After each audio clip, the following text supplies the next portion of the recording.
Ramona's argument for us having a second referendum is all about the trade deal for us leaving the EU, right? The likes of James O'Brien state that we was told that leaving the EU would be the simplest thing ever. There shouldn't be an issue. The Brexiteers were completely correct in what they were saying. You see, we had the same regulations and same laws as the EU today. We had the same policies, we have the same processes as the EU. So the Brexiteers were absolutely spot on that there shouldn't have been an issue for us to do a quick deal with the EU, come out, done and dusted. But here's the things that stopped us. Let's start from the start. David Cameron was the one that put out for the EU referendum. David Cameron was the one that was in the Remain camp. David Cameron stated quite clearly that we would leave the single market and customs union. David Cameron quite clearly stated that if you voted to leave, the government will back you 100% and no one's going to try and stop you. David Cameron, remember, does not want us to leave the EU. So how can he stop that? How can he try and put a wrench in the works? Leaving. And that's exactly what he did. And then what did our government do? They put in another Remainer in negotiations with the EU. We was always going to fail, I guess. If you had someone that didn't have the heart to leave or didn't have the right mentality to leave, then we was always going to fail. We've got into negotiations with a mind of a victim, a mind that we can't do better than leaving the EU. Sorry, we can't do better than staying inside the EU. Once you have that in your mind, you're never going to get a good deal.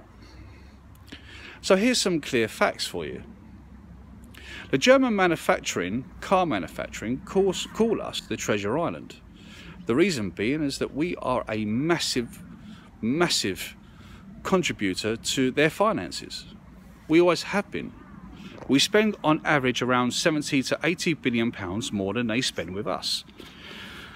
For them not to do a good deal with us would be suicidal for quite a few of their countries. Now let's look at the scaremongering that's been going out there. You've got the sandwiches, you've got the no flights, you've got the companies leaving, you've got the mass unemployment, you've got stock markets crashing, World War III. I mean, everything that could possibly be put out there has been put out there to scare us from leaving. The same thing happened in 1975 when they run out of good things that they could talk about the EU and going into the EEC, they started fear-mongering.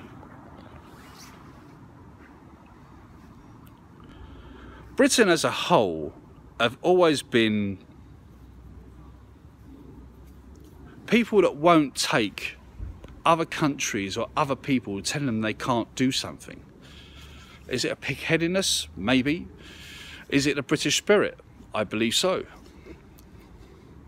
The only way that we could truly leave the EU is showing the EU exactly what we're able to do.